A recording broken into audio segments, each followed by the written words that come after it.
conflict at work is inevitable. With us managing so many competing priorities, negotiating limited resources, and aiming to be both tactical and strategic, it's amazing that any work gets done at all. And despite the fact that so many situational, organizational, and systemic issues in our companies contribute to our stress, we tend to point to the other person as the problem. We ask, who screwed this up, rather than, hey, what's going on? We complain that John didn't tell us what this project's all about, rather than advocate that the team would benefit from some additional context. We claim Dana is impossible to pin down, rather than inquiring, who could help me get on Dana's calendar? These approaches are unproductive and undermine relationships and outcomes. As Ronald Heifetz and Marty Linsky, authors of Leadership on the Line, Staying Alive Through the Dangers of Leading, would say, we stay on the dance floor where our vision is limited to the person directly in front of us, rather than move up to the balcony where we can see what's happening from an observer's perspective. On the dance floor, the problem looks like John or Dana or whomever is stepping on our toes. On the balcony, we can see the bigger picture and are able to observe patterns and systems, the moves, that are contributing to the conflict. Heifetz and Linsky write, the only way you can gain both a clearer view of reality and some perspective of the bigger picture is by distancing yourself from the fray. Of course, it's often quicker and easier for you to label a person as the problem, especially if you're working with somebody who has a reputation for being difficult.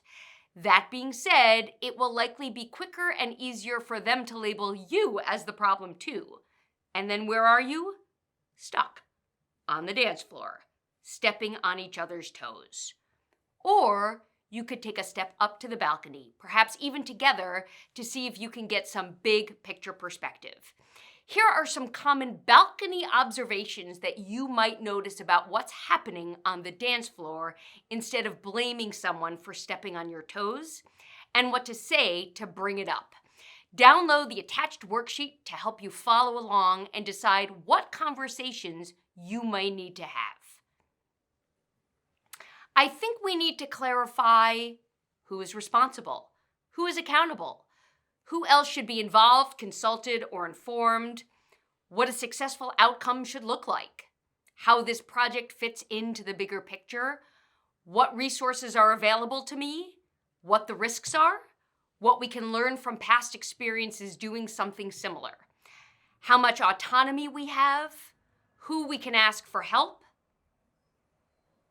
I would like us to have more time to process what has been shared with me, analyze the data, plan the work, communicate the plan, reprioritize my work or the work of others, identify or secure resources, learn how to do it, execute the tasks, get others up to speed, get buy-in or agreement, address others' questions and concerns.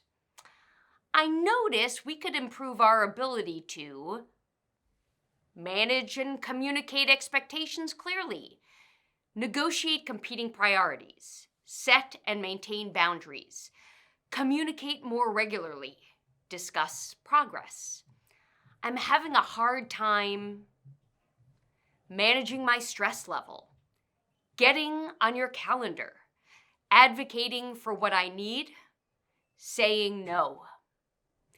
When you focus less on who is doing what to you and more on what may be happening in the system, you're more likely to find solutions that work better, for longer, and for more people.